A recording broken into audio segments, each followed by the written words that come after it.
Hello students, welcome back to the Organic Canvas.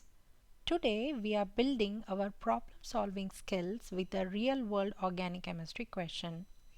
Are you ready to master one of the stereochemistry concepts? Let's dive in. In the given question, there are 4 reactions. First, we need to identify what are the products P, Q, R, S, and then we need to find the relationship between these molecules. That means whether they are identical or enantiomers. Let's analyze the given reactants. It's a halo compound where the halogen is bromine and it is a cyclohexane. It is treated with the base, that is sodium ethoxide, in ethanol and heating condition, and we are getting major products as P, Q, R, S for each of the reactions respectively. Whenever we have a cyclohexane molecule, it's better to convert this into a chair conformation and then check what will be the product formed by E2 elimination. How to convert the given structure into chair conformation? I have explained this in detail in another video and I am giving you the link for that particular video in the description. You can check there. Now let's write down the chair conformation. Either way, I am going to explain how to convert them into a chair conformation. Let's number the carbons of the parent chain so that it is easy to write the groups on the cyclohexane. On the first position we have a bromine which is above the plane. So I am going to write the bromine above the plane. And I prefer equatorial because bromine is a bulky atom.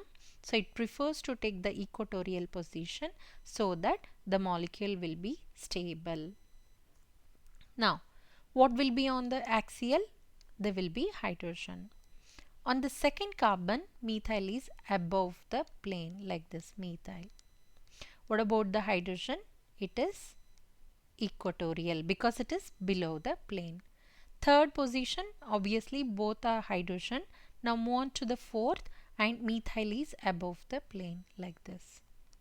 What about hydrogen? It will be below the plane here, right? So it takes equatorial and axial position respectively. Once you convert the structure into a chair conformation, students, remember that cyclohexane molecule tend to undergo ring flipping. What do you mean by ring flipping?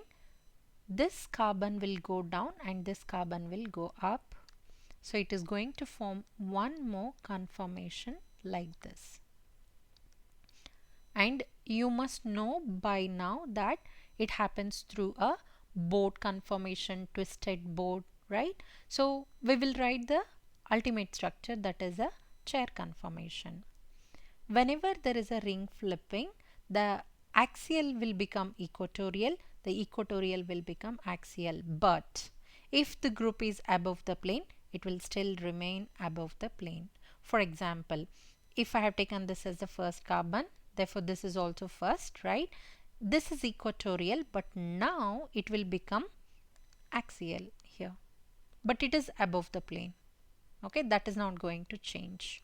Why am I doing this? I am going to explain to you very soon. Alright, don't worry about that. Now, the second position is this, right? And methyl is axial, so it should go to equatorial.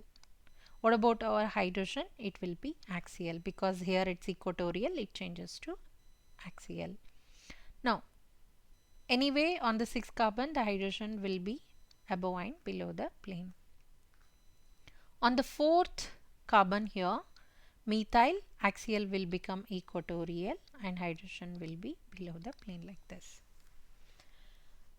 When you treat this molecule with sodium ethoxide, it will undergo beta elimination, and it always takes place through E2 mechanism.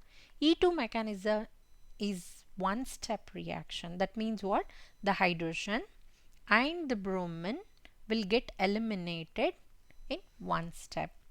Now, this is bromine, therefore this is alpha carbon, and this is our beta carbon, and this is also beta. We can take it as beta and beta dash because they are different. Why they are different? Because there are two hydrogen here, but here there is a methyl and hydrogen. Now, should we remove hydrogen from beta carbon or beta dash carbon? We prefer to remove it from beta carbon because the hydrogen here is anti-periplanar, and when you remove this, we are going to get highly substituted double bond, more substituted as compared to here. Okay.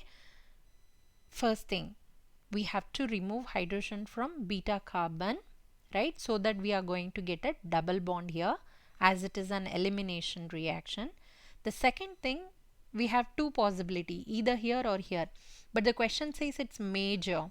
Major is when the double bond is comparatively more substituted. Therefore, how are we going to write the product? We can directly write on the similar molecule. What I meant is, see, the methyl will remain as it is.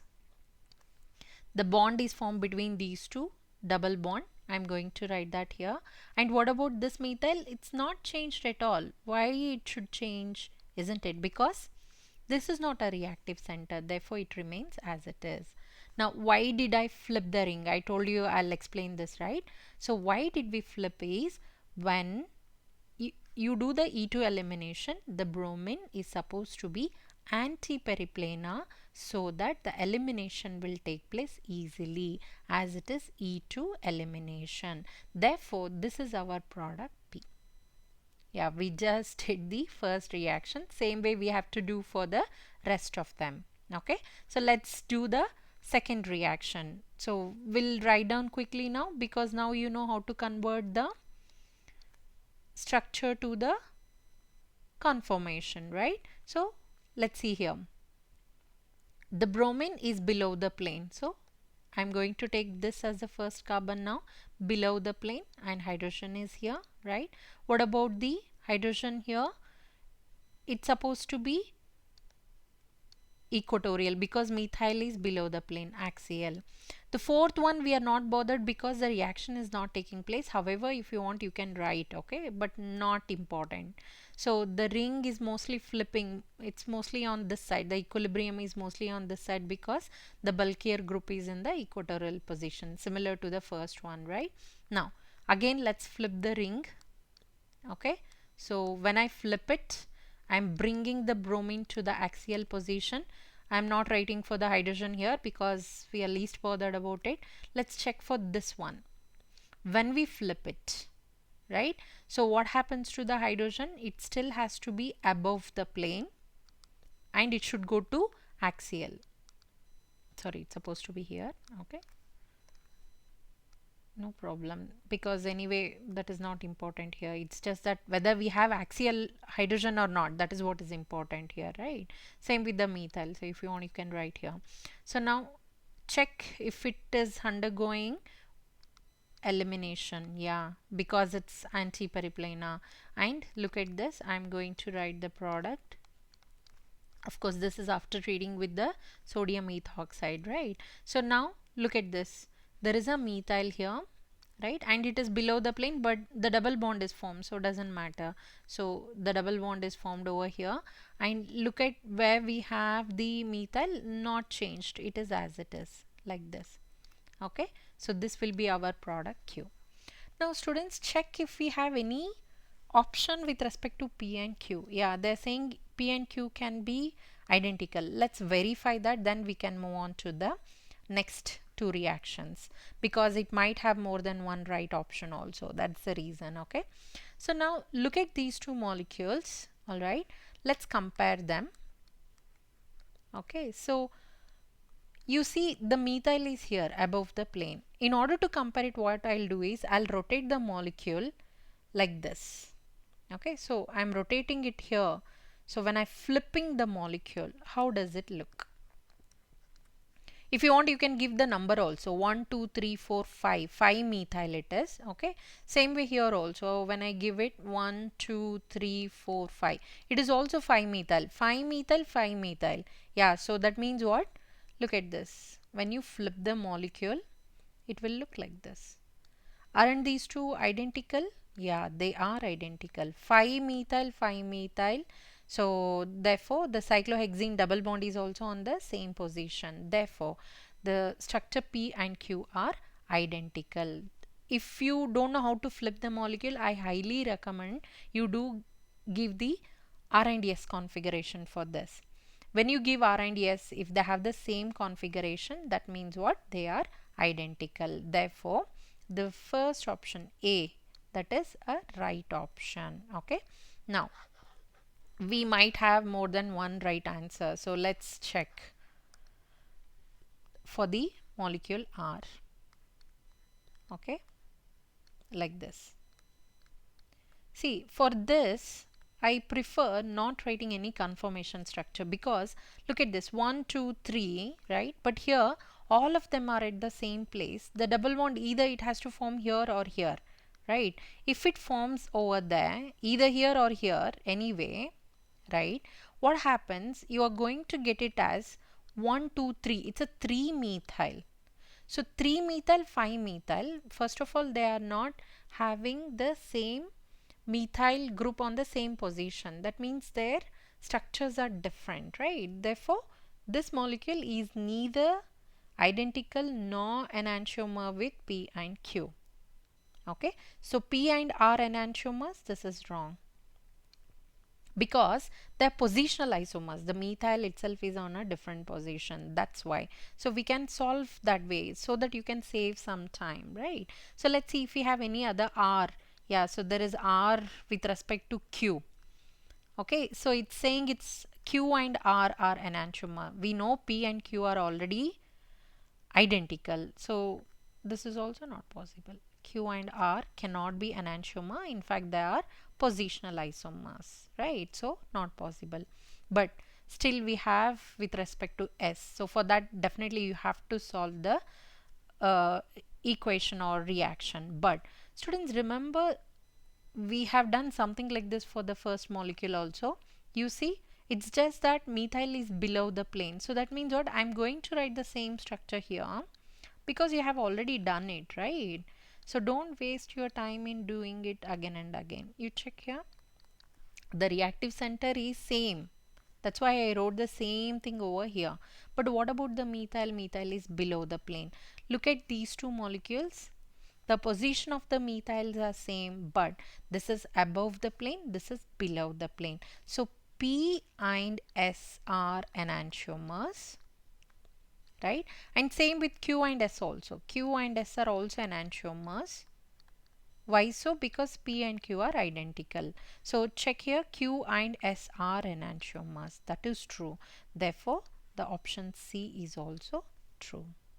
So most of the time what happens, there will be some similarity in the structures. You need to identify that so that you can save time, some time. Otherwise, it becomes very tedious and very lengthy and you might not have so much time in the exam. Alright, I hope you have understood this. What all we have done elimination, that to E to elimination.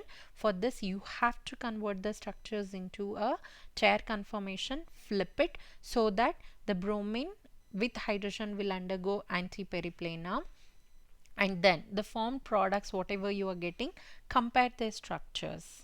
Okay, if they are positional you can easily eliminate them because we have to identify whether they are identical or enantiomers. So that's why if you are getting any positional, like in case of this one, you can easily eliminate that, and then you can flip the molecule and check, compare their structure, and then you can easily answer the given question.